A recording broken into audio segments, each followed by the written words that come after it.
Sveiki atvykę į technologijų podcastą ir turime šiandieną jau 9 podcastą.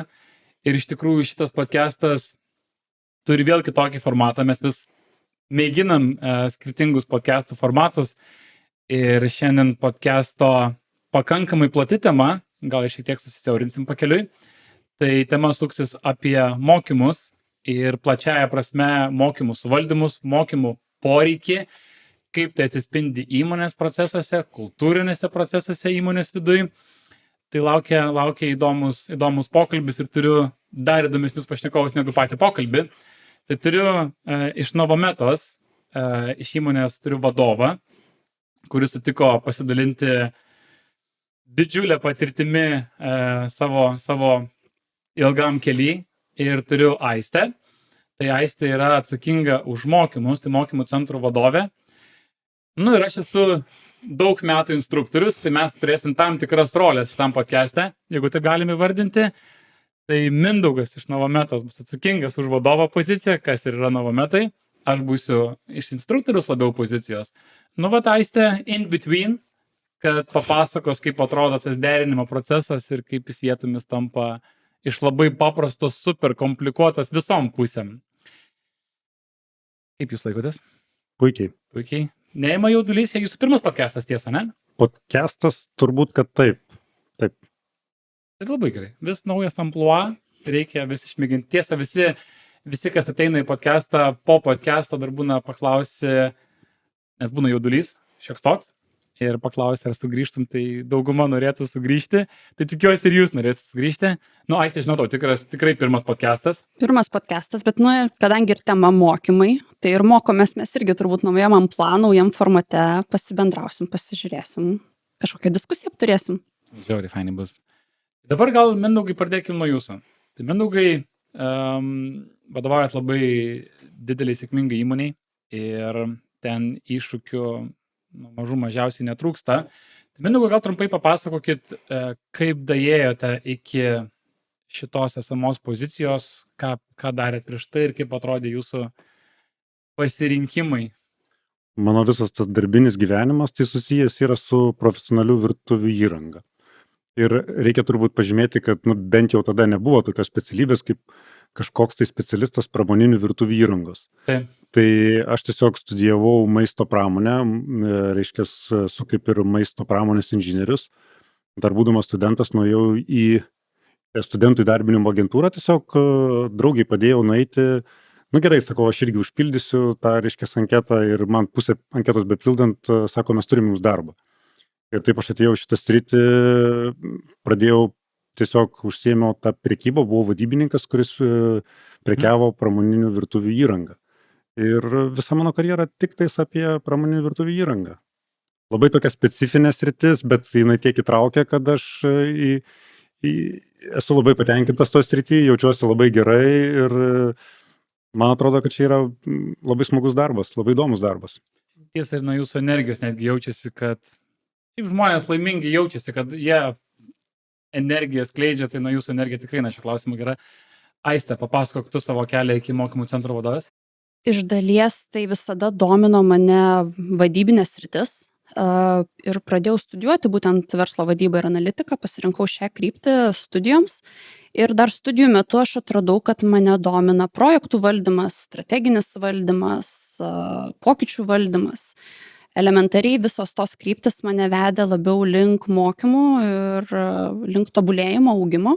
Tai teko padirbėti tuose vadinamuose minkštųjų mokymų įmonių teikimo pusėje. Būtent kas minkštieji mokymai mes traktuojame, tai visi laiko planavimas, pardavimų mokymai, tai yra, kur ugdomos yra tos minkštosios savybės žmogaus būtent. Tada keliai nuvedė į gamybinę įmonę, kuri užsiėmė baldų gamybą, tai tiesiog padirbėjau ten su pokyčių diegimu.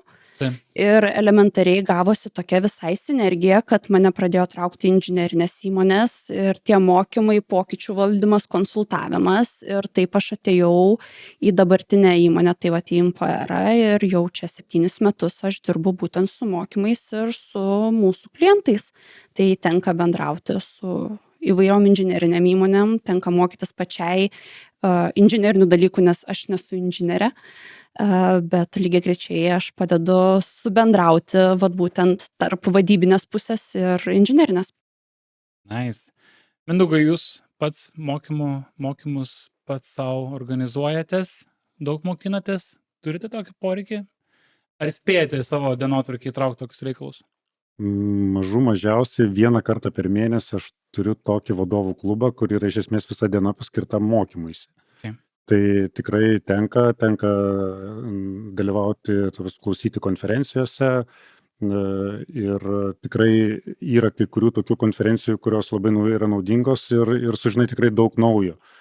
Tai tų mokymų yra ir jie būtini vadovai. Jeigu tu nedalyvauji konferencijose, jeigu tu nedalyvauji mokymuose, tai tu iš esmės degraduoji, ko gero, taip galima pasakyti. Aš manau, kad vadovai privalo mokytis visada. Klausimas, ar tik vadovai, ne? Gal iš tikrųjų visiems reikėtų Visiems. taip nuoširdžiai, ne?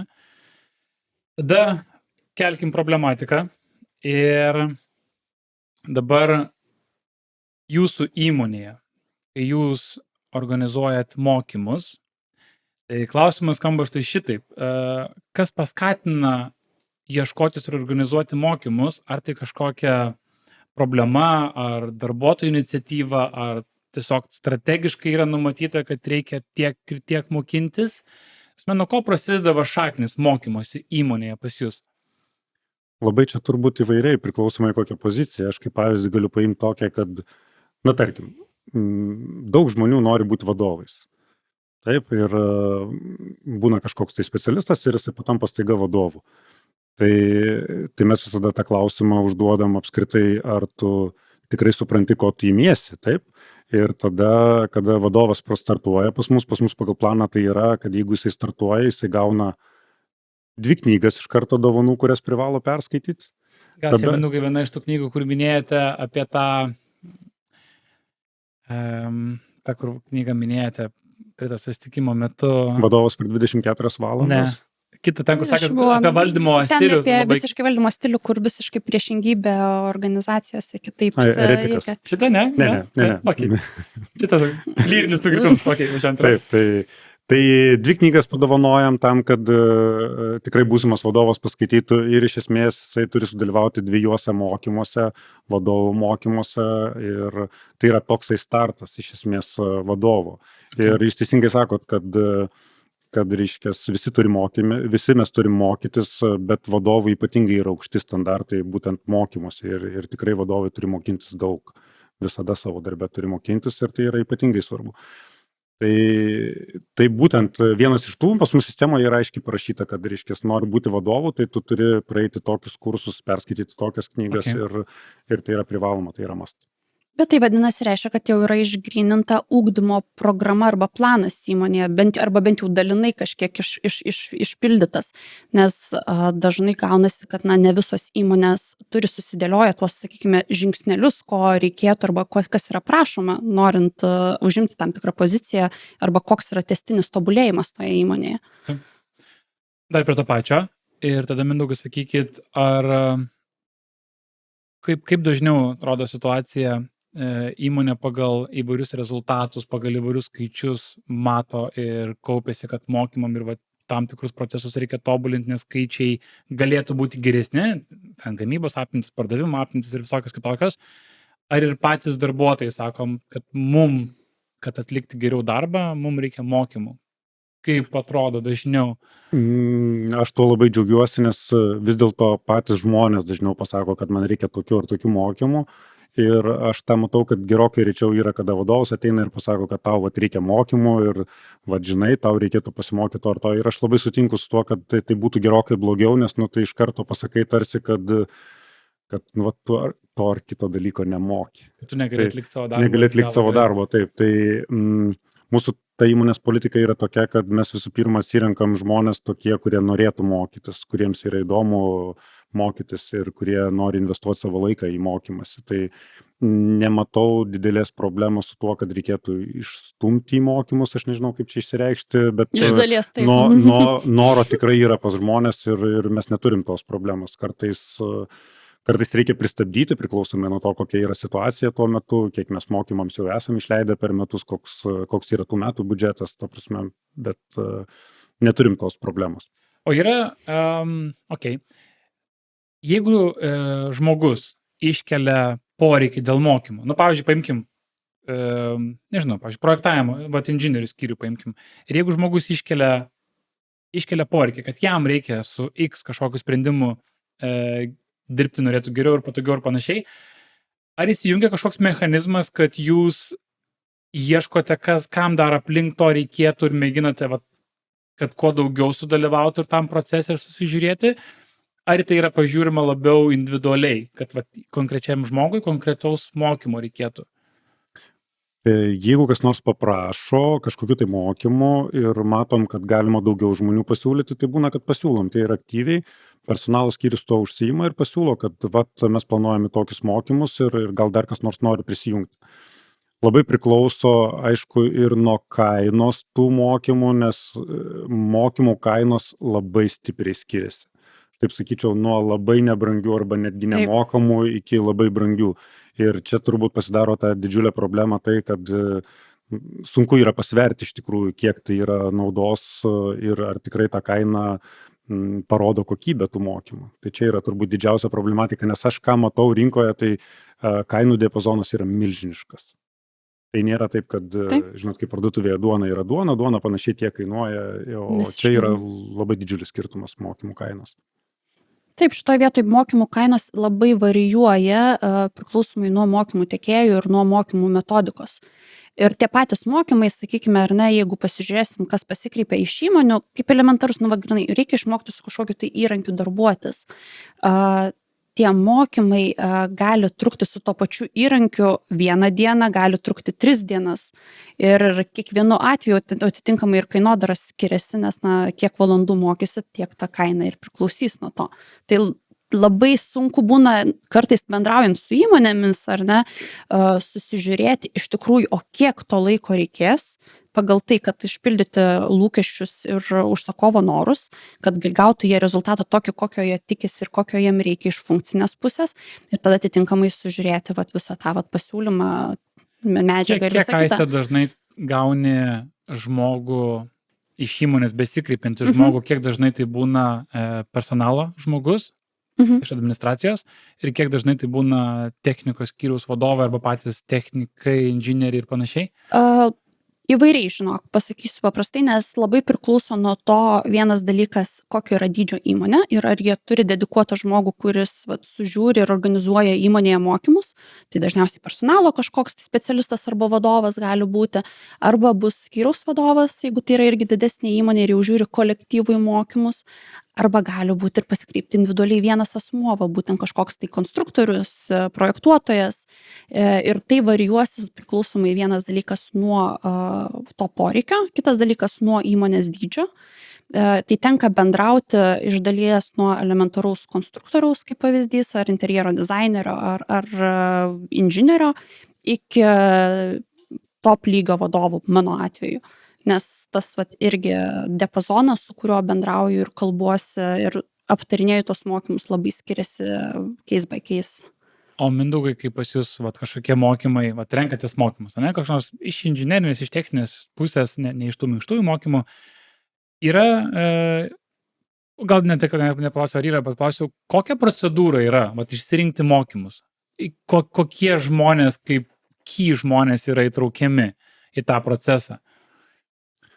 Tai to turbūt skyriaus vadovai ir personalo vadovė, kurie padiskutuoja, ar šitie mokymai yra tinkami, ar ta suma yra adekvati ir panašiai. Aš norėčiau dar prie kainos sugrįžti. Žinokit, aš šiek tiek noriu tokį kaip pavyzdį paimti. Aš manau, kad ta kaina labai priklauso nuo konkurencijos. Nuo konkurencijos, nes mes esam turėję prieš turbūt 7 metus tokią situaciją, kada mes norėjom pirkimų mokymų. Žinot, pas mus labai daug mokymų yra pardavimų. Taip. Ir kai mes norėjom pirkimų mokymų, paaiškėjo, kad Lietuvoje yra 1,5 mokytojo, kurie gali papasakoti apie tai, kaip reikia daryti pirkimus. Tai tie mokymai kainavo astronominę sumą. Iš tikrųjų.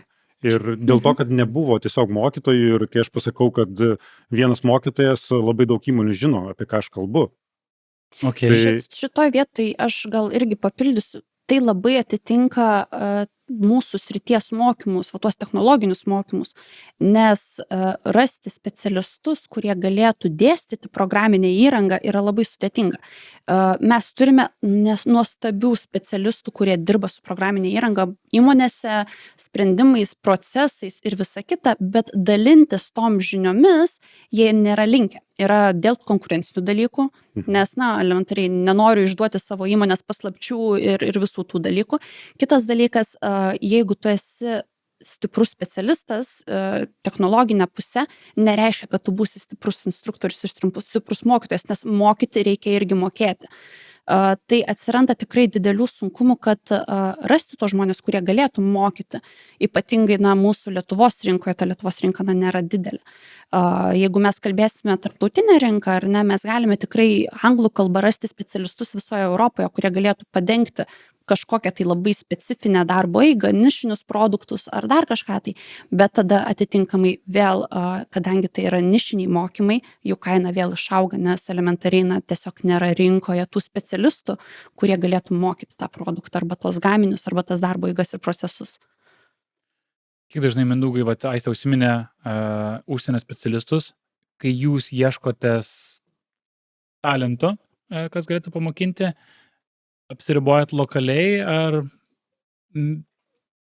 pradedat lokaliai, nerandat, plečiat ar iš karto plačiai einat ir žiūrite, kas gali pasiūlyti?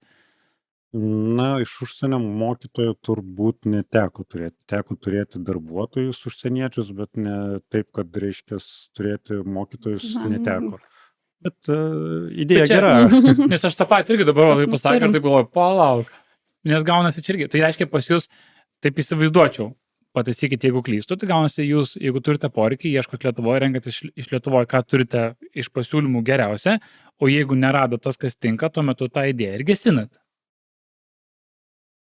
Vis tiek bandai išeiti kažkokią tai atrasti, bet aš tą idėją pasinaudosiu tikrai, kad... Yra, nes, aš elementariai žiūriu, čia vienas dalykas, aš žiūriu iš tos pusės, kad, Lietuvos įmoniai, bet mes turime irgi specialistus, kurie veda vėliau, bent jau Baltijos šalyse, tai tikrai drąsiai mes dalinamės toj vietoje, bet yra tekę vesti mokymų ir šiaip tai, Imantai, tu irgi pats esi instruktorius ir tau tekę vesti tiek Latvijam, tiek Estam, tiek Didžiai Britanijai, mes tenkam, nes labai specializuota mokymų sritis, ir, elementariai, nėra ką daryti. Pačiai iš karto tinkam irgi klausimas. Kai ieškot mokymo, vis tik, kas ieško mokymo, pirmiausiai, greičiausiai žiūrima yra juridinis asmuo, kuris tai užsijima, tom gyvena ir panašiai. Tas juridinis asmuo turi tą talentą specialistą, kuris ves mokymus. Ir faktas ir reputacija yra labai svarbus momentas, kai renkatės mokymus. Ypatingai, jeigu dar kaina, kuo aukštesnė kaina, tuo ta reputacinis momentas svarbiausias yra, tampa gal svarbiausias. Pas jūs, Mindaugai, yra kažkaip, kad kažkoks patikrinimo mechanizmas, ne kiek apie įmonę kalbu ir jos ten finansinę padėtį, bet kalbu, jeigu jūs renkatės įmonė turi instruktorių komandą, tai jūs teikiat prioritetą įmoniai ar instruktoriui pasižiūrėti jo kompetencijų lygį, ar jums įmonės kompetencijų lygis parodo, koks yra greičiausiai instruktorius bus? Vis dėlto dažniau žiūrim, koks instruktorius ir tai yra turbūt gerokai svarbiau negu įmonė. Įmonė turbūt antras dalykas, į ką mes žiūrim. Mes žinom, kad šita įmonė vis dėlto daugelį instruktorių turi gerų, bet pirmoji vietoje mes žiūrim būtent, kas yra instruktorius. Bet su instruktoriais irgi gali būti taip, kad reikia žinoti, kad vienuose mokymuose jis gali būti geras, kitose jau gali būti pakankamai visai kitoks. Aš esu turėjęs tokią juokingą situaciją, kur aš niekaip nesupratau, kaip sugriuvo instruktorius, kada mes turėjom labai fainus mokymus, vienus, antrus, trečius su juo ir tada, kada mes turėjom britą darbuotoją, paprašėm anglų kalboj mokymų ir žmogus sugriuvo. Jis mokėjo angliškai, viskas tvarkojo, bet jisai sugriuvo ir jisai nebegalėjo vesti normaliai mokymų, kur jam tai buvo vesti daug kartų mokymai. Tai man buvo toksai keista, kada kaip taip gali būti. Kalbos barjeras įsijungia šitoje vietoje. Mes bent jau tenka susidurti, darbiškai papildant, irgi čia gal Mindaugai, elementariai techninė kalba.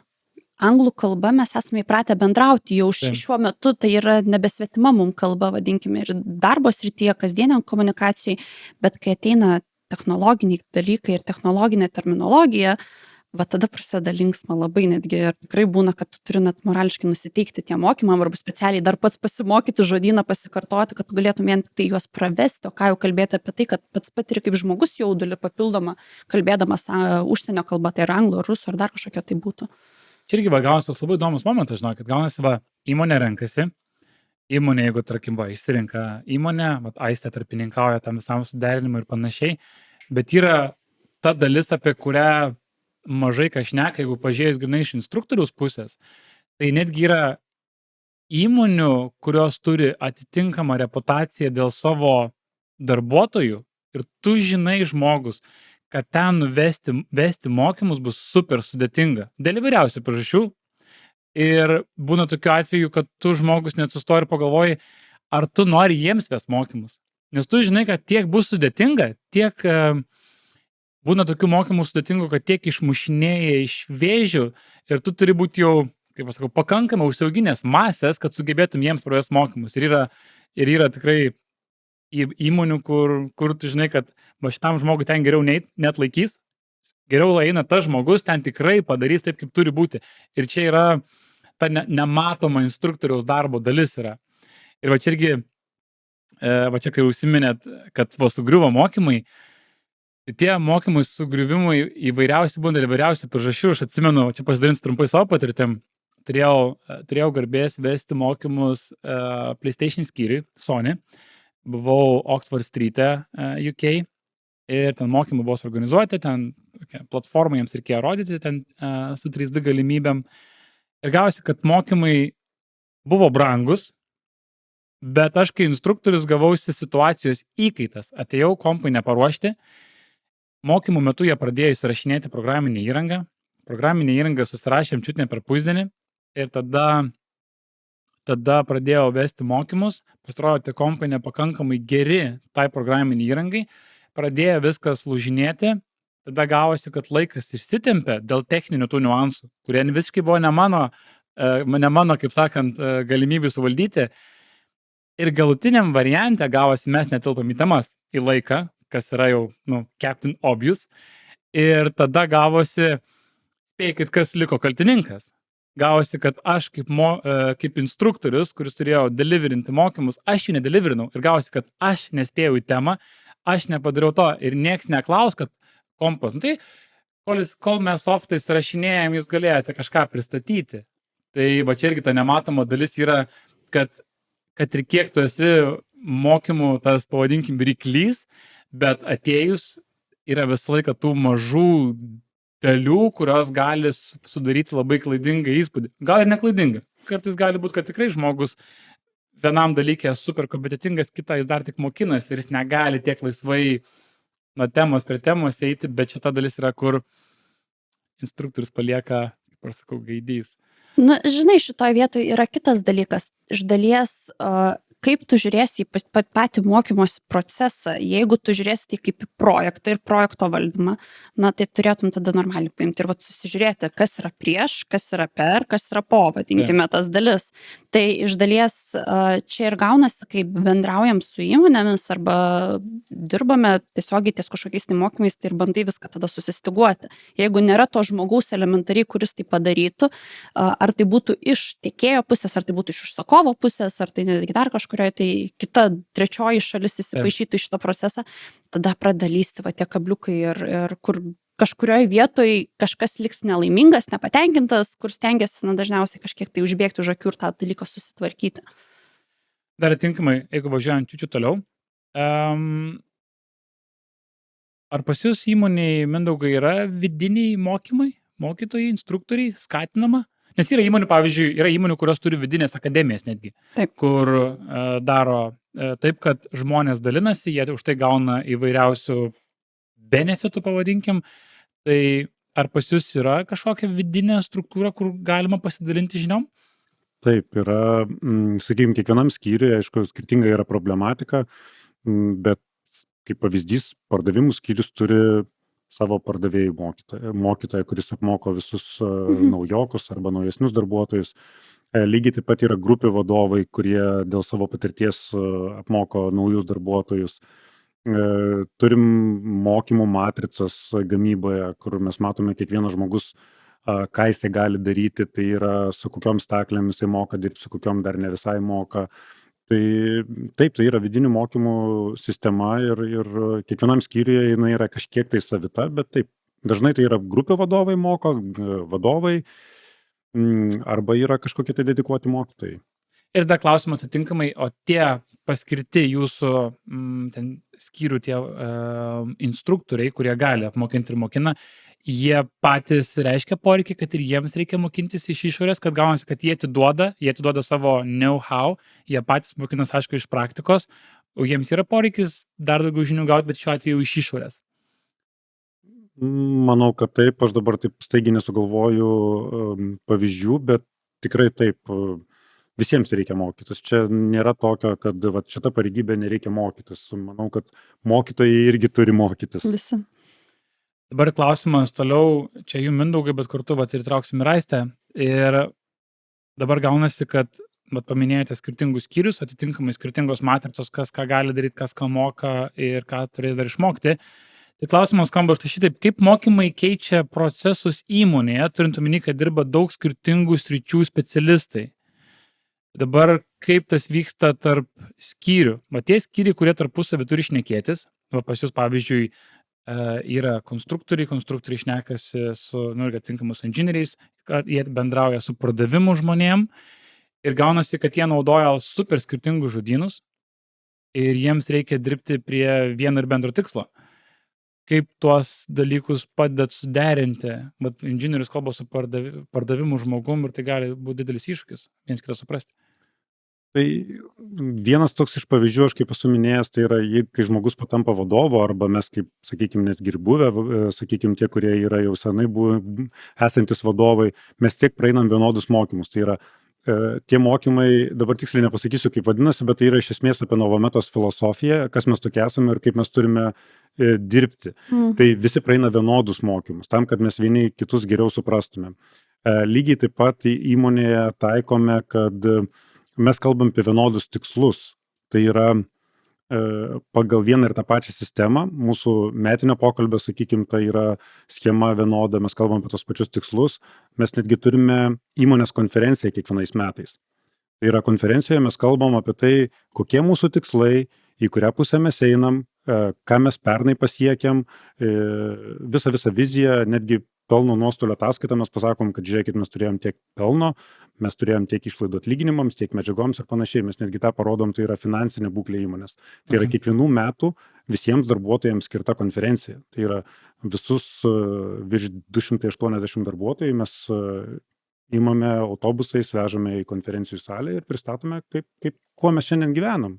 Tai yra, dabar galvoju, 7 metai iš eilės, tai jau yra mūsų tokia kaip tradicinė konferencija. Daug metų jau. Aiste, atitinkamai, kaip tau toj būnant iš mokymų centro vadovės srities, įmonė, kaip Mindaugas iš Novometos, jisai valdo daug skyrių. Taip. Ir tu gauni užklausas irgi atitinkamai iš skirtingų skyrių ir jos kažkaip reikia suderinti, kad jie kalbėtų ir panašiai. Gali pasidalinti šią patirtimį? Yra 2 dalykai, gal sakyčiau. Vienas dalykas yra, kad tenka apkalbėti pirmiausia su vadovais arba ten, sakykime, su personalo žmonėmis, kur yra daugiau kalba vyksta apie kompetencijas, apie įmonės tikslus, norus, poreikius, pokyčius galimai, kas ateina, kažkokie tai strateginiai galimai klausimai, kad paliesti, kad suvokti bendrai, dėl ko tie mokymai yra vykdomi ir kokia jų yra motyvacija šiuo klausimu, nes tai yra daug svarbiau kartais netgi negu techniniai dalykai, nes jeigu tu nežinosi, kodėl tie mokymai yra vykdomi, tu negalėsi aiškiai jų išdėstyti ir įtikinti tą žmogų, kad dabar tau reikia dirbti taip ir taip, nes tam žmogui bus atmetimo reakcija. Kitas dalykas, tada jau visą laiką stengiamės mes daeiti iki to techninio specialisto, kurį ir mokysime. tiek su juo pasikalbėti ar ne, tiek pasikalbėti galimai su jo tiesioginiu vadovu, kuris dažniausiai būna, jeigu tai yra technologinis skyrius, tai būna vis tiek technologinis vadovas, kuris irgi turi tas reikalingas kompetencijas ir jis gerai suvokia tuos procesus, kokių rezultatų yra tikimas iš tų mokymų. Ir tada jau mes stengiamės prabėgti per tuos klausimus iš grinai funkcinės pusės, išsigryninti, kokios temos reikalingos, koks funkcionalumas reikalingas, ar tai kažkokios tai darbo eigos, jeigu tai yra tarp kelių programinių įrangų, arba jeigu tai yra gamybinė organizacija, ta kadinė dalis modelis ir tada jau kažkokios tai staklės, kur jau lendame į tuos techninius klausimus ir tada pagal tai išgryniname tą mokymų turinį. Bet ir tai čia yra didesnėse organizacijose. Kai tenka bendrauti su mažom įmonėm, tai ten būna vienintelis žmogus, kuris atlikinėja visas tas rolės ir tada atsiranda kaip yra. Bet čia vietomis netgi gerai. Tarsi, gaunasi, jisai tiksliai žino kiekvieną smulkmeną ir paminėjai, Aiste, kad bendrauju su vienu, leidėsi toliau, kaip sakant, giliau link specialistų ir panašiai. Bet būna, kad tu negali nusileisti žemiau ir kreipiasi iš įmonės, mum pateikite mokymų kainą. Čia, žinokit, yra vienas iš tų sunkiausių gyvenimo dalykų darbe, dirbant su mokymus apskritai. Gaunasi pateikti kainą. Kaina kieno? Pas mus bus apie 10 žmonių, mes norim mokintis ten X dalyką, mums reikia kainos. O galim įsiaiškinti poreikį padaryti mytą ir panašiai. Ir čia gaunam dažnai stop. Ne, mes pirmiau norim kainos, pasižiūrėsim, ar verta eiti toliau į mytą.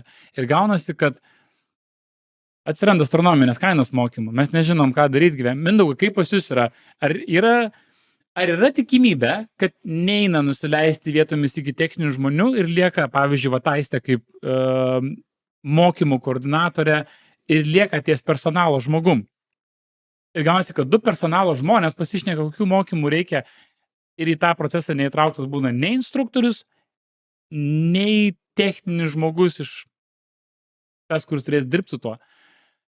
Būna čia įdomus labai klausimas yra, nes sudėtinga yra lygiai taip pat ir mums. Nes jeigu, sakykime, tai kaina yra dar ne viskas, tai yra klausimas, o ką jūs planuojat mokyti tuo metu. Ta prasme, ar turit kažkokį standartizuotą mokymą, ar galit kažką pasiūlyti, mes esam kreipęs ir sakom, mums reikia kažkokių tai tokių mokymų, ar galit pasiūlyti, kokie variantai pas jūs, tame tarpe, aišku, įdomu ir kokia ta kaina yra. Ir žirklės yra labai didelės, tada, kur pasirodo įdomiau, tada bandai giliau diskutuoti. Čia gali būti taip, kad kai kurios mokymų įmonės net nedaina iki tos diskusijų fazės, kada jau, sakykime, žemiau ten nusileidus ar dar kažkas. Bet tu negali diskutuoti iš karto su 5-7 įmonėm, nes tai yra per daug laiko imlu. Tai reiškia, tu pasiėmi tą tokią įmonę, kuri atrodo tau įmonės kelias, kurios tau atrodo įdomiausias ir su jais. Ir dabar, kaip vėlgi mano paskutinis tas dalyvavimas buvo, ne paskutinis, bet tas, kur rimtesnis toks dalyvavimas apie vadovų mokymą. Tai lygiai taip pat mes kreipiamės į daug įmonių, ką galit pasiūlyti vadovams, naujai iškeptiems vadovams kokius mokymus. Ir mes finale kalbėjom su 2 įmonėm apie tuos būtent mokymus. Mes tada pasikvietėm, jau tada kalbėjom labai rimtai, paskyrėm daug laiko ir tai išsidiskutavom, ko mums reikia. Ir tada išsigryninom poreikį. Nes tiesiog tu turi taupyti laiką. Mums visiems trūksta laiko, mes turim būti efektyvūs. Tai reiškia, juodraštinis pasiūlymas, juodraštinė mintis, kiek kainuoja, kas tai yra, ir tada čia jau yra įsijungia kiekvienos tos įmonės pardaviminiai sugebėjimai. Tai yra sunku, jums yra labai sunku. Bet čia klausimas, Mindaugai, ar nėra toj pirminiai fazėj atfiltruojama įmonė, kuri galėjo daugiausiai sutaupyti laiko ir visą kitą? Turiu minį, kad kaip pavyzdys, pavyzdžiui, kelios įmonės pateikė pasiūlymus, bendrinės programos ir visa kita, pradinis momentas. Kaip pavyzdys, įmonė, kuri įsigilino, kiek įmanoma įsigilinti iš šono jūsų procesus, negali ir nenori pateikti pasiūlymo, kol nesužinos tiksliai, ką reikia daryti. Nes bendriniai mokymai ir specializuoti mokymai, kurie gali sukurti rezultatą, jie labai skiriasi tie mokymai. Ir gaunasi, kad įmonė spaudžia, kad tik neduoti jokios kainos, kad įsigryninti. Ir jeigu to momentu, toj apsisprendimo fazė ta įmonė atkrenta, tai gali būti, kad jūs likote su įmonėm, kurios realiai negali pasiūlyti nei pusės to, ką galėtų pasiūlyti įmonė. Niekada negali žinoti. Bet čia gal Mindaugai ir klausimas yra, ar tas sąlyginai efektyvumas ir skubėjimas vienoj fazėje nepadaro, kad kitoj daly viskas išsiplės dvigubai tiek, negu būtume pradžioje užtrukę. Jeigu mes pasirinktumėm pagal tą pirminį pasiūlymą iš karto laimėtoją, tada taip sutinku, bet vis dėlto mes einam į tai, kad tas, kas parodė, sakykim, davė įdomiausią pasiūlymą, vis tiek tu diskutuoji su 2-3 įmonėm, Taip. tai manau, tas ir padeda atsifiltruoti. Jeigu mokymų įmonė nesugeba gudriai pateikti pasiūlymo, tai ar tie mokės gudriai tos mokymus pravesti, čia dar ir apie tai reikėtų turbūt kalbėti. Šitoje vietoje yra tas dalykas, na, sakykime, vis tiek aš kaip būnu tas tarpinis žmogus, ar net kalbantis tarp užsakovo, tarp įmonės ir tarp mūsų instruktorių. Tai dažniausiai taip, aš sulaukiu dažnai to tokio užklausimo, kaip tu, Imantai, ir mini, kad turim darbuotoją, duokit kainą jo įsivaizdavimui. Kadangi, na, jau tekiau per 7 metus susidurti nemažai su tais atvejais, jau, na, žinai, kad iš dalies tu bet kokiu atveju tu turi tą kainą pateikti, nori, nenori, jinai turi kažkokią tai būti.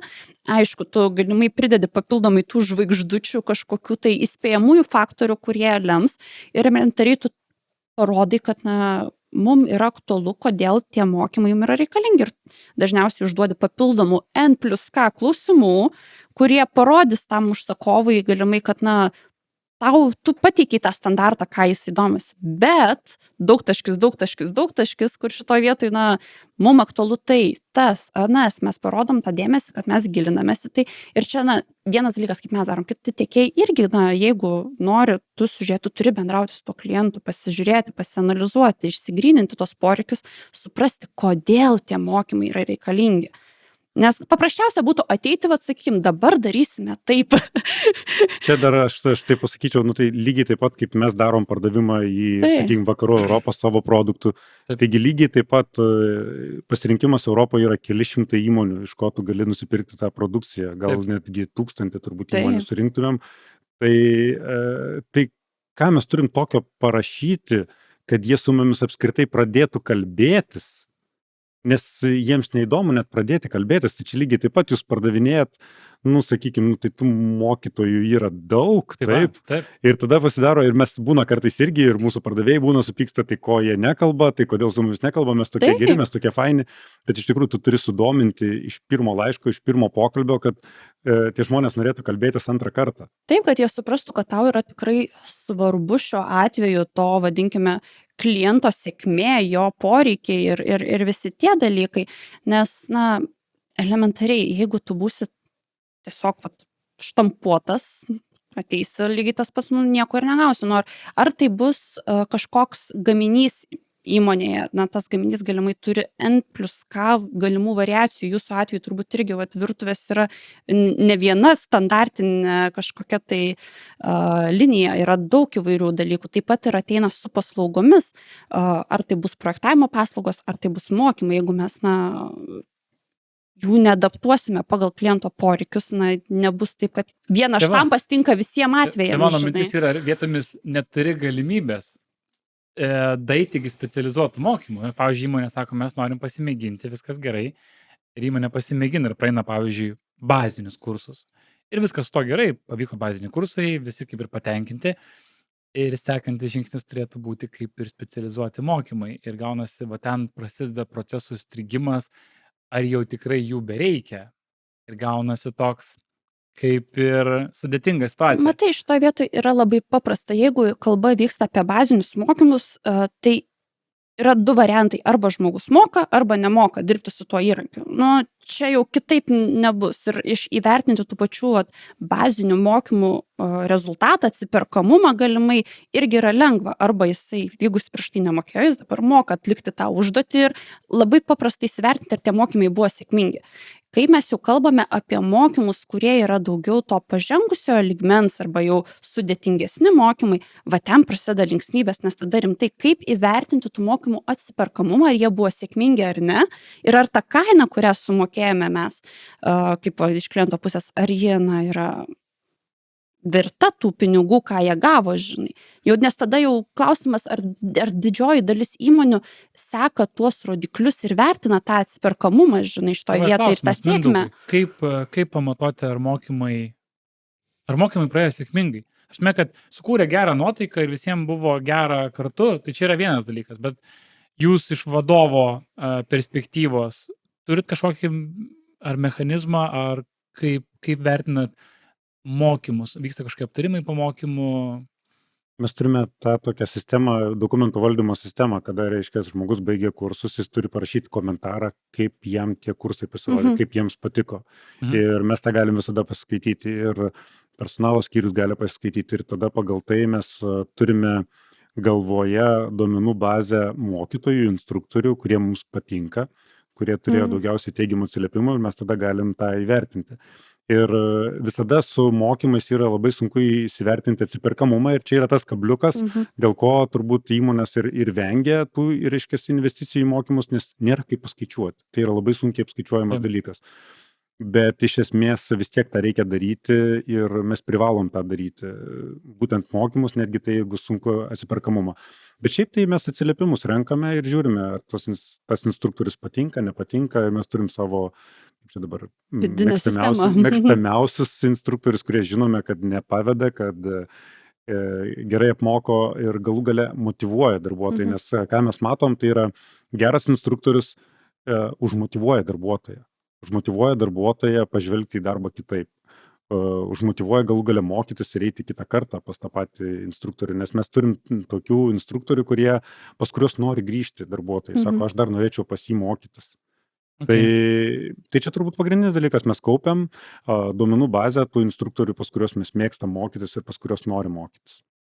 Yra įmonių, kurios bijo investuoti į mokymus, tiksliau šiuo atveju grinai į specialistus, kad jie gali pabėgti.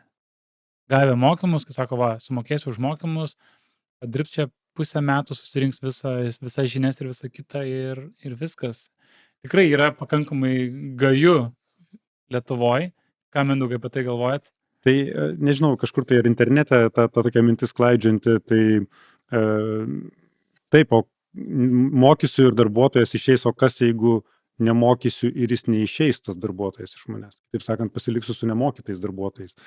Tai vis dėlto vienareikšmiškai reikia mokytis visiems, reikia leisti mokytis ir čia turbūt mintis yra tokia, kad vadovams nereikėtų skaičiuoti atsiperkamumo tiksliai arba skaičiuoti tą savitai, bet neklausti darbuotojo, o kaip tas atsipirks, nes jeigu norite nužudyti visus, reiškia, pokyčius įmonėje, visą potencialą, tai prašykit darbuotojų paskaičiuoti atsiperkamumo.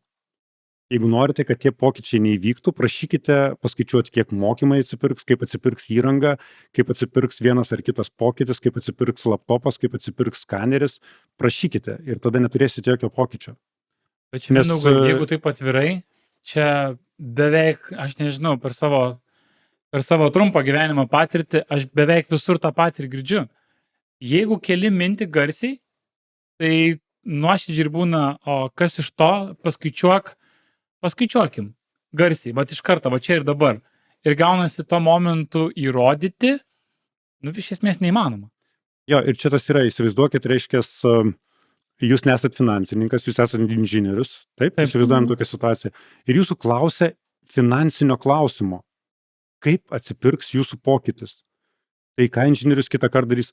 Ne, aš finansininku nebūsiu, jis gal ne taip galvoja, bet jis nenori pastatyti savęs į nepatogią to nežiniuko padėtį, jis nenori būti finansininku ir jis nenori to įvertinti. Ir aš esu turėjęs vieną tokį pavyzdį vienoje įmonėje, reiškia, kada pasikeitė vadovas ir naujasis vadovas nustojo prašyti tokio maždaug, paaiškinkit, kaip atsiperka, paskaičiuokit man skaičiukais. Ir pradėjo važiuoti su tais pačiais žmonėmis pokyčiai. Pradėjo keistis, nes pamatė, kad šitam vadovui kiekvienos smulkmenos nereikės įrodinėti. Ir iš tikrųjų tai yra pagrindinis dalykas, jeigu norime įmonėje pokyčių, nes neprašykim atsiperkamumo. Žinokit, tai yra labai svarbi smulkmena. Nepastatykim darbuotoją į tą kvailio padėtį, kuris tikrai finansinių dalykų, kaip paskaičiuoti dabar tą atsiperkamumą.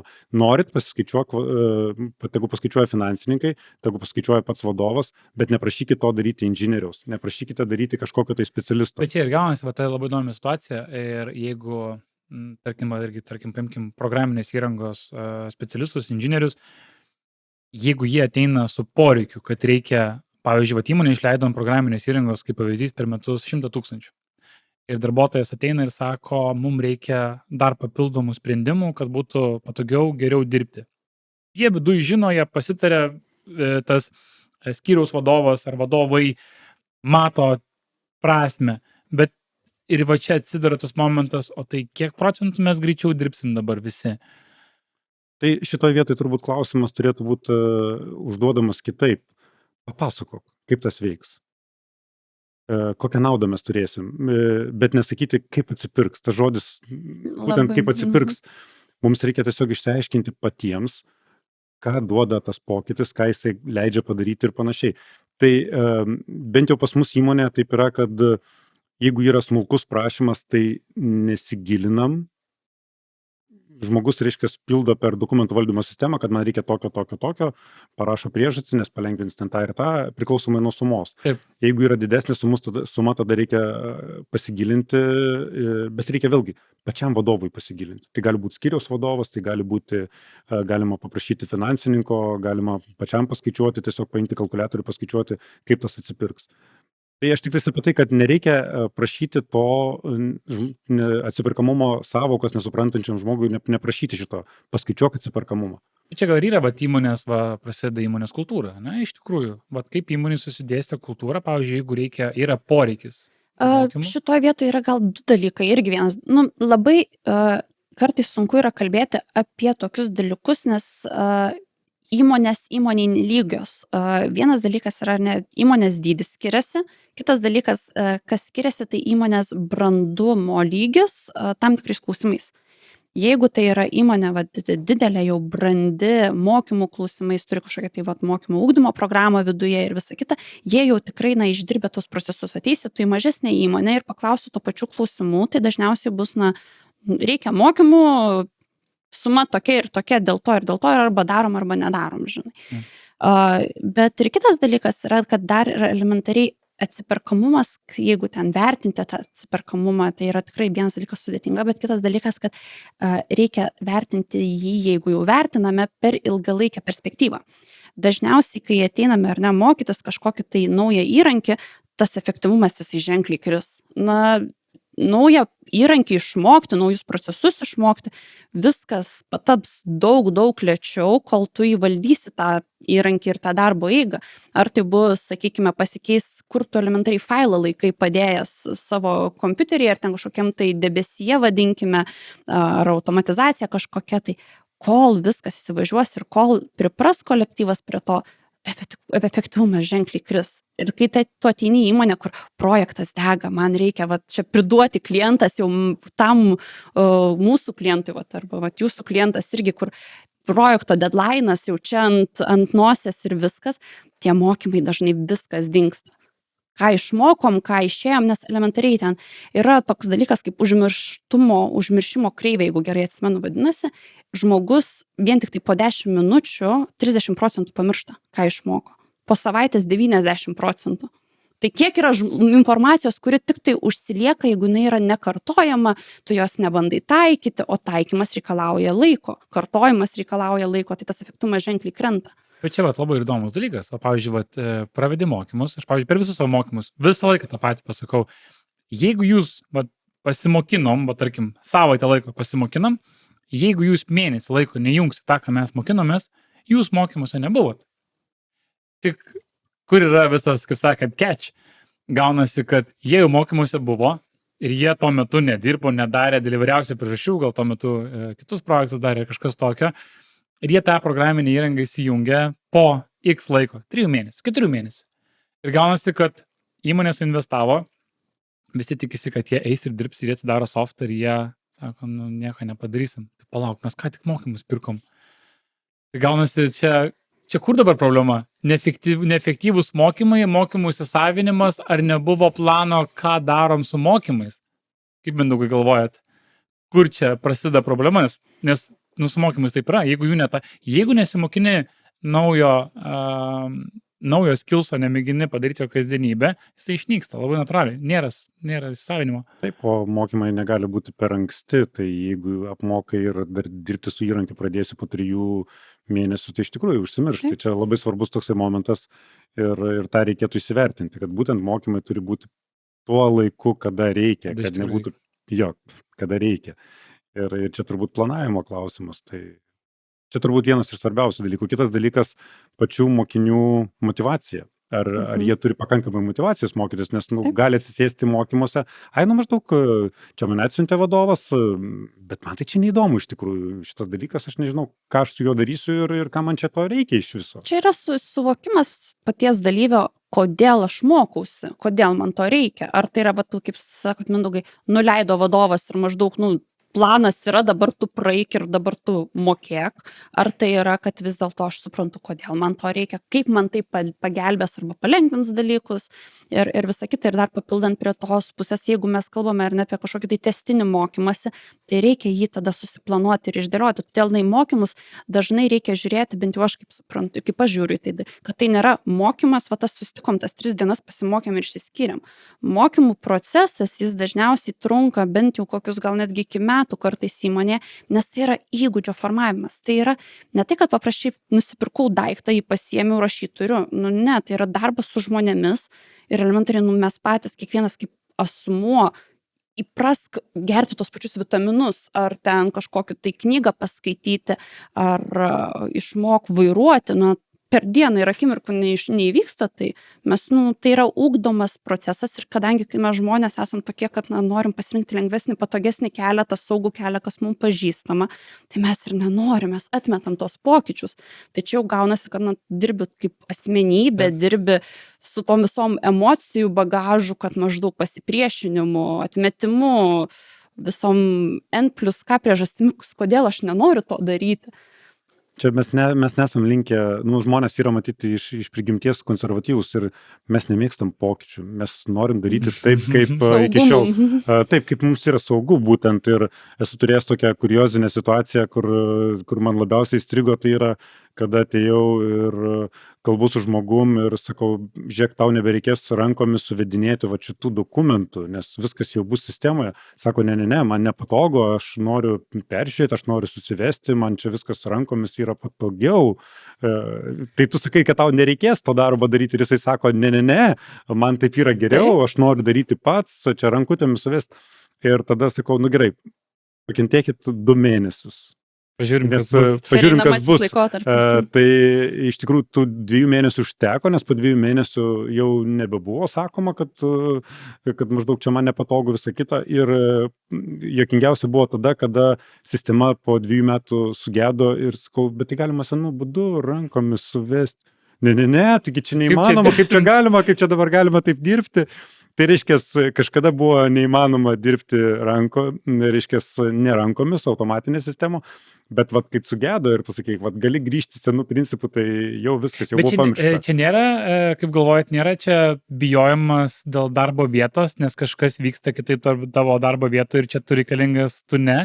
Kaip pavyzdys dabar, čia po to grįžtim prie dirbtinio intelekto, bet čia į tą pačią temą, kad pavyzdžiui dabar kas susijęs su staklynu, su programinė įranga ir su visais kitais momentais, labai daug yra automatizuojamų procesų ir tos naujos įrangos, jos jau ir dabar jau, pavadinkim, super efektyviai dirba lyginant prieš, nežinau, kažkiek metų.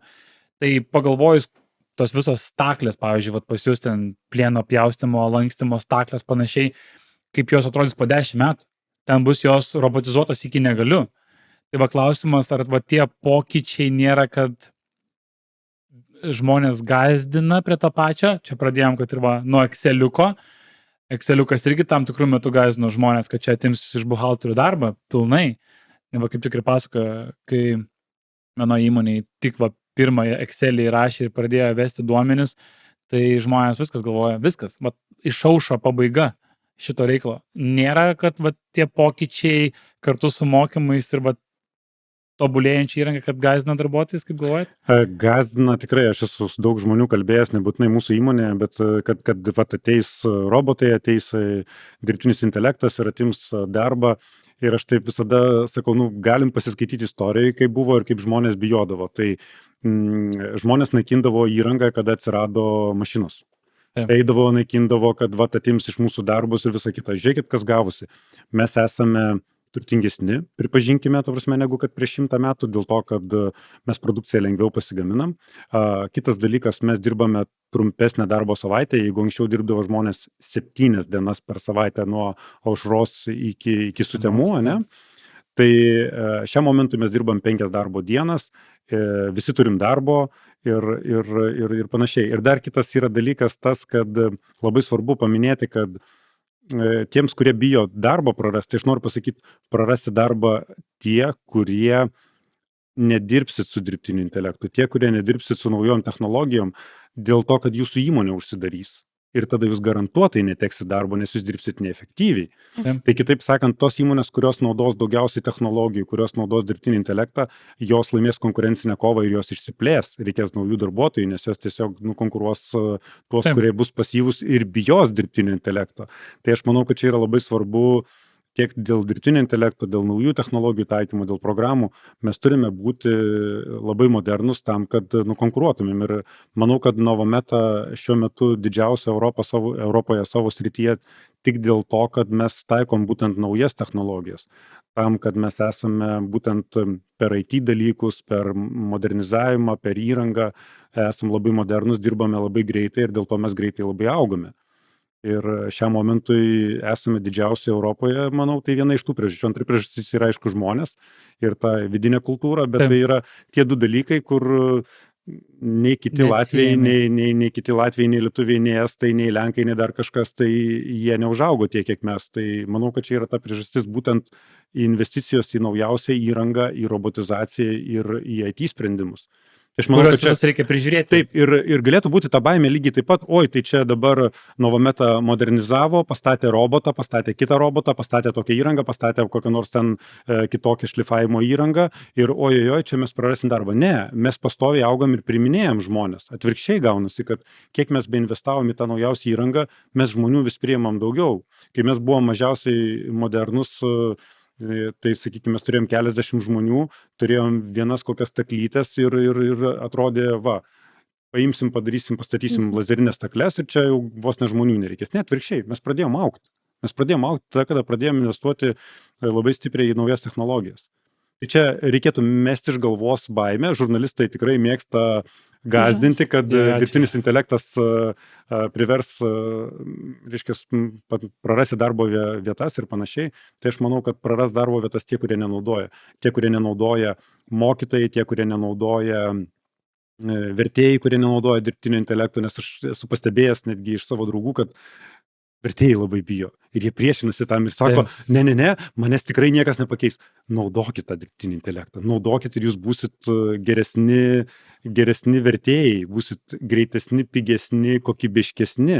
Čia ir yra esmė, reikia naudoti, nepriešintis tam, naudotis.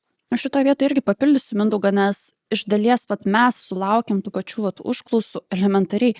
Žmogus, kuris atlieka vadybinį darbą pardavimo procese arba, sakykime, dantų ten technikas, medikas, kuris dirbo odontologijos ir tie, kur, atrodo, jisai nieko nedaro su ta 3D programinė įranga, jiem reikia būtent tų naujausių technologinių, skaitmeninių sprendimų ir visą kitą, nes tiesiog jų darbo pobūdis adaptuojasi esamom technologijom ir tom tendencijom, kad automatiškai gaunasi, jog kiekviena specialybė, jinai nedingsta todėl, kad yra kažkoks tai skaitmeninimas, naujos technologijos, kažkokie tai procesų automatizavimai, jos kaip tik pasipildo tais sprendiniais ir būtent jeigu jie nesidaptuoja prie to ar neprisitaiko prie tų vykstančių pokyčių, jie netampa konkurencingi rinkoje. Dar atinkamai klausimas į tą pačią temą. Gaunasi, kad gyvenam labai dinaminėse laikuose, kai kontrastas labai didelis tarp labai technologinių sprendimų, labai stiprių, ką įmonės ir įsidėgia. Ir atitinkamai, jeigu važiuojam žemiau, yra darbuotojai, kurie dėl įvairiausių priežasčių bijo, nedaro, nemoka, bijo pasakyti, kad nemoka ir panašiai. Ir vienas dalykas, kaip patikrinti, kad žmogus nemoka, tai galim labai lengvai iš tikrųjų patikrinti, duodam tam tikras užduotis, galim padaryti tam tikrą testą ir įvertinti žmonių lygį. Ir atrodo, bent jau man atrodo, kad labai logiška yra patikrinti žmogaus lygį. Kiek jisai žino realiai savo darbo vietoj, bet pavyzdžiui, kad ir paimkim tą patį, kas susiję su stakliam darbu, pavyzdžiui, apie dirbtinį intelektą. Koks kokios žinios tavo yra apie dirbtinį intelektą šiuo metu, kokios žinios yra su programinė įranga. Ta kaip ir padaryti galima, bet net ir tokios paslaugos yra, kad paimti, patestuoti žinių lygį. Bet tai kelia daug klausimų, ar tai yra, čia pasakyti, moralu tai daryti ir paimti darbuotoją, pasisodinti, tarkim, darbuotojas ilgametis, tarkim, 10 metų žmogus dirba savo darbo vietoj ir jam padeda testą, pavyzdžiui, įmonė ieškosi mokymų. Naujų, investuoti, kad tobulėti ir nenori, kad niekas liktų vienam taške ir judėti kartu. Kadangi dideli skyriai skirtingi, žmonės skirtingi, juos reikia suvesti vieną puslapį gražiai. Ir klausimas, žinių testavimas. Jau dirbančiam žmogui įvertinti dėl mokymo poreikį ir dėl visų įmanomų pozityvių dalykų. Kaip galvojat, Mindaugai, čia yra geras žingsnis ar nelabai? Nes yra Lietuvoje, pavyzdžiui, net iš mūsų inžinerinės pusės, yra kelios įmonės, kur tai daro, nežinau kiek metų, N+K metų. Ir yra įmonės, kurios tai žiūri labai įtariai. Ir aš turbūt būčiau tarptų irgi įtariai, nes mes kaip žmonės nemėgstam egzaminų ir nemėgstam, kad mumis egzaminuotų. Turbūt čia gal vienas iš tų dalykų, tai mes turbūt būtumėm tarptų įmonių, kurie žiūrėtų įtariai į tą, reiškia, egzaminavimą tokį. O galite detalizuoti, kodėl? Aš nematau galbūt to poreikio, nes vadovas daugiau mažiau vis tiek žino, ar jisai žmogus moka tą darbą daryti ar nemoka tą darbą daryti. Sakykime, vieną ar kitokį darbą. Mes matome tiesiog darbo to eigoj. Čia galbūt didesnė problema yra, jeigu mes norime kalbėti apie vadovus, kur yra labai delikatu, tai yra kaip vadovai dirba, tai mes turime tą tokį testavimą ir apklausą anoniminę, būtent kaip vadovai elgiasi su darbuotojais ir ar jie tikrai gražiai elgiasi, ar jie aiškiai iškomunikuoja viską savo skyriaus darbuotojams. Ir čia yra labai svarbu protestuoti, ar vadovai teisingai kalba su žmonėmis. Ir manau, kad šitas dalykas labai padeda būtent gerinti atmosferą darbe, kada tu žinai, kad vadovas teisingai. Dar provokuojantis klausimas. Mindaugai, jums, pildant tokias anketas, kyla įtarimų, ar tikrai tai yra super anonimiška. Ir, pavyzdžiui, žmogus net ir galėtų kažką pasakyti, kas tikrai padėtų valdyti procesus ir šiek tiek tą situaciją nušviesti kitaip, bet yra baiminasi, ar tai tikrai yra anonimiška ir nebus, kad ant to vadovo stalo ir nuguls to darbuotojo pasiskundimas, jeigu taip galime įvardinti. Yra tokių... Taip, mes žinome, kai mes darome apklausas, mes žinome, kad jeigu yra tik 3 darbuotojai vadovui priskirti arba ten 2 darbuotojai, tai nesitikėk atviro atsakymo. Yra taip. Bet jeigu yra darbuotojų, sakykime, 4 ir daugiau, kuo daugiau, tuo yra žmonės atviresni ir gali būti atviresni. Ir dėl ko tas yra svarbu? Dėl to, kad visi teoriškai žino, kad pirmiausia darbuotojai palieka blogus vadovus. Visi kaip ir žino teoriškai, bet reikia imtis priemonių tam, kad iš tikrųjų taip nebūtų. Nes supykę ir visos įmonės yra buvę, kada darbuotojai supyksta ir tiesiog išeina ir labai dažna priežastis dėl to, kad vadovas su juo blogai elgisi. Tai tu turi kažką tai daryti to, kad įsitikinti, kad vadovai, ypatingai didelės įmonėse, kur vadovų yra daug, kaip pas mus yra 36, jeigu neklystų vadovai, ar jie tikrai gerai kalba su darbuotojais. Taigi čia yra labai svarbus dalykas. Taigi čia yra viena iš tų dedamųjų, kodėl darbuotojai išeina iš darbo. Tai yra pagrindinė dedamoji. Ir jeigu apklaustumėm darbuotojus išeinus, dažniau būna šita priežastis, būna atlyginimas ir blogas vadovas. Atlyginimas ir blogas vadovas. Gali būti galbūt kolegos dar kažkas. Tai, bet atmosferiniai klausimai. Ja. Atmosferiniai klausimai. Tai yra taip, kaip jisai jaučiasi. Mes darbe praleidžiam 8 valandas kasdieną. Tai yra didžiulė gyvenimo dalis ir tai yra labai svarbu. Tai kaip aš gyvenu čia apie gyvenimą. Taip, bet čia dar reikia klausimas į tą patį. Tarkim, yra vadovas, skyriaus vadovas. Ir yra įmonių struktūrų, kur vadovai yra atsakingi už to skyriaus finansinę būklę. Kaip pavyzdys, kiek įmanoma efektyviai dirbti, taupyti ir panašiai. Ir gaunasi, yra vadovų, kurie tiesiog ir darbuotojai to vadovo žino, kad tas vadovas yra, pavadinkim, taupus. Ir tas taupumas atsispindi ir tokiuose dalykuose, pavyzdžiui, kaip mokymas. Ir, pavyzdžiui, darbuotojas ateina ir klausia dėl mokymų, kaip ir reikėtų, bet sako, čia brangu, čia pagalvosim vėliau ir panašiai. Ir gaunasi tas klausimas aukščiau negu to skyriaus vadovo net nepakyla. Ir gaunasi net ir, jeigu yra kažkoks poreikis dėl investicijų, ar tai būtų įranga, ar tai būtų techninė įranga, ar bet koks kitokia. Ir, pavyzdžiui, skyriaus vadovas taupo. Tai čia irgi gaunasi su biški bottleneckas. Tai jūs matot iš karto iš to taupimo, kad neskiria mokymams, bet mes matom irgi tą lygybės tokį principą, kad tos skyriaus darbuotojai gali jaustis, kaip pasakyti, nelygiaverčiai ir tokie skriaudžiami dėl to, kad kitam skyriui tai yra skiriami mokymams pinigai arba geresnė įranga yra nuperkama ir panašiai. Ir tas neteisybės jausmas yra vienas iš tų dalykų, kur irgi lygiai taip pat žmonėms labai nepatinka ir labai erzina. Tai yra tai, kad tu matai, kad neteisybė yra, kad kitame skyriuje yra kažkodėl tai viskas geriau. Tai labai svarbu, kad įmonių vadovai pasižiūrėtų, ar tikrai yra lygybės principas pas visus. Ir dėl tos priežasties manau, kad turėtų būti kaip galima mažiau būti asmeninių, sakykime, tų KPI-sų, kaip galima būtų mažiau tokių skyriaus atsakomybių, bet kad būtų visos įmonės tikslai, kad visi žiūrėtų viena kryptim. Ir jeigu mes skiriam mokymams, tai visi skiria mokymams, jeigu mes taupom tais metais dėl kažkokių tai priežasčių, tai tada visi mes taupom. Tai turėtų būti daugiau mažiau vienodai, nes bet ko, netgi paimkim kokį nors ten telefono aparato pirkimą. Neduok dieve, tam skyriui geresni telefonai. Tai taip yra, mes tokie esame, mes lyginamės. Kad visybė.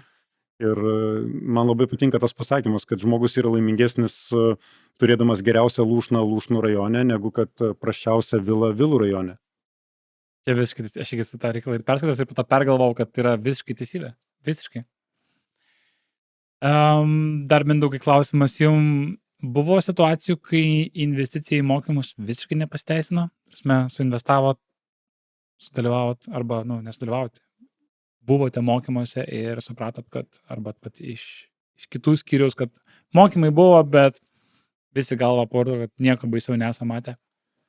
Labai retai, bet tai būna, bet aš taip manau, kad vis tiek mums reikia mokytis ir reikia investuoti, netgi jeigu kartais nusvylam ir nesigauna to, ko mes tikėjomės, bet tikrai reikia mokytis. Ir čia kaip su bet kurio projektu, gali jis ir nepasisekti kartais, taip yra. Bet daugumą atvejų mes susidurėm su to, kad tinka, patinka, ar mažiausiai mes gaunam kitokią motyvaciją iš darbuotojų.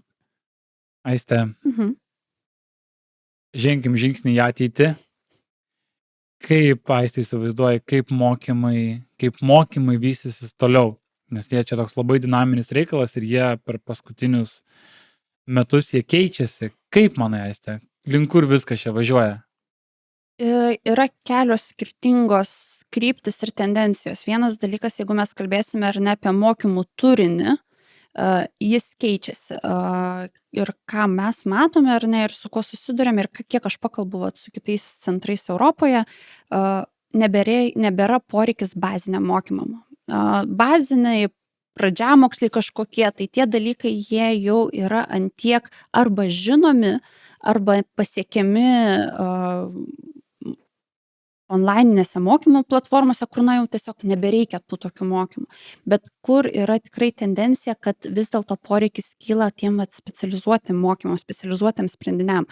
Čia kaip ir bendrai paslaugų industrijoje visi ieško man pritaikyto sprendimo, tai lygiai tas pats yra ir su mokymais. Ir jeigu mes kalbėsime, ateisime į Nomometą, pas juos procesai vienokie. Nueisime į kitą įmonę, kurios atrodo irgi dirba su modeliais, su gamybinė linija, pas juos procesai bus visiškai kitokie, nes jie susidėlioja pagal jų darbo eigas, jų naudojamus įrankius. Tai atitinkamai gaunasi, kad bendri standartizuoti mokymai jiem netinka.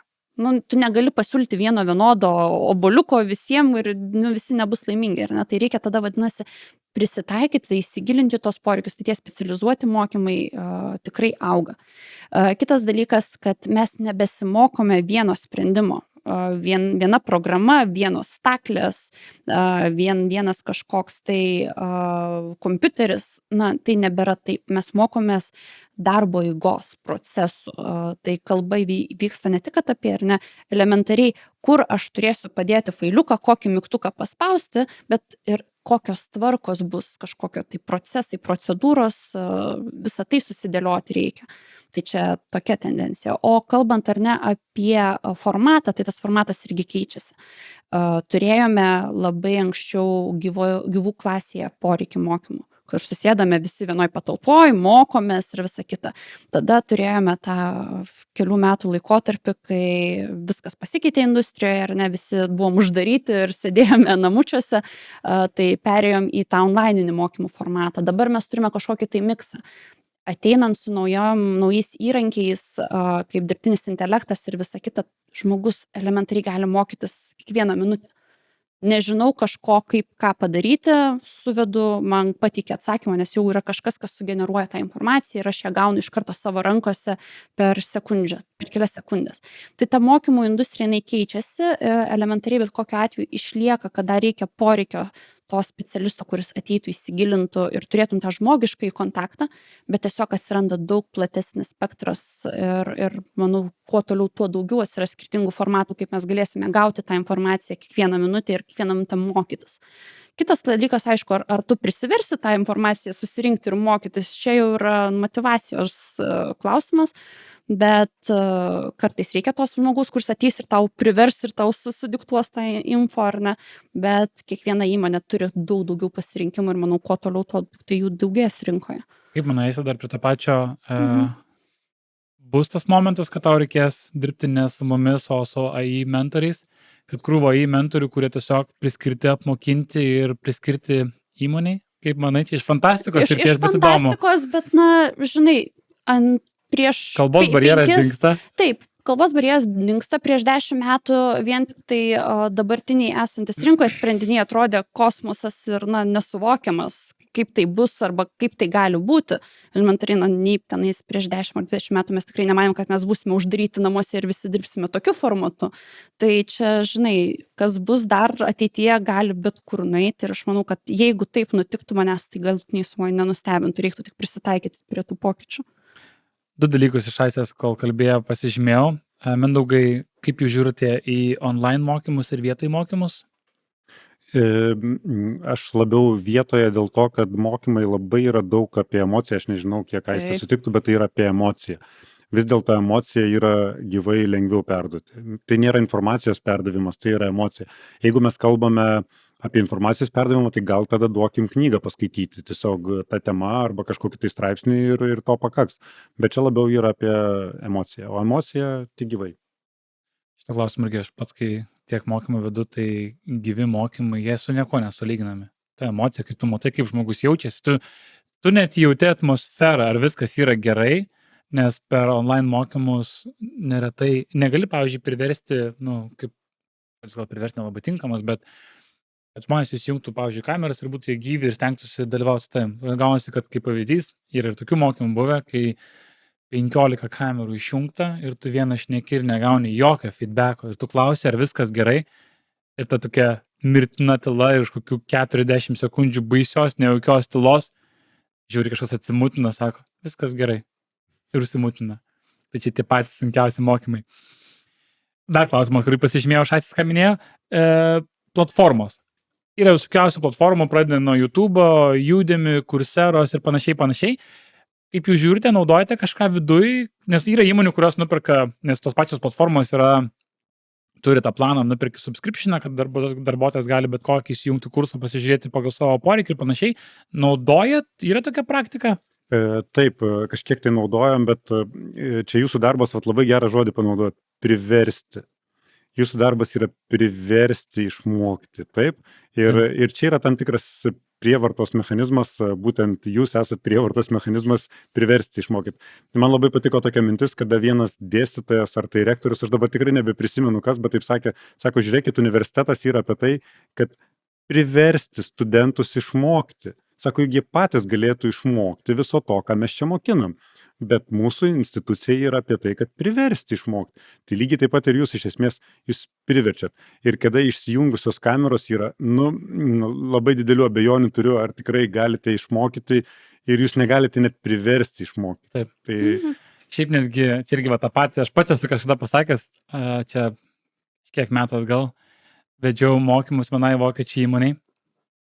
Ir mes mokinomės ten labai intensyviai gausi, nuo pirmadienio iki penktadienio, nuo ryto iki vakaro, 5 dienas. Ir jau sėdėjom ten 5 dieną, nuotolį, beje, mokymai buvo nuotolį, bet pakankamai, sakyčiau, gyvi mokymai buvo, kiek įmanoma. Ir jam pradėjau sakyti, kad jau pabiškai pavargo, čia jau sėdėti ir visa kita.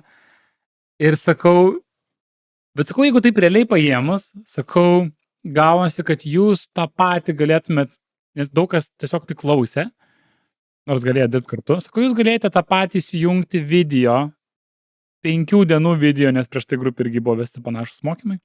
Sakau, jūs galėtumėt sėsti 5 dienas ir pažiūrėti.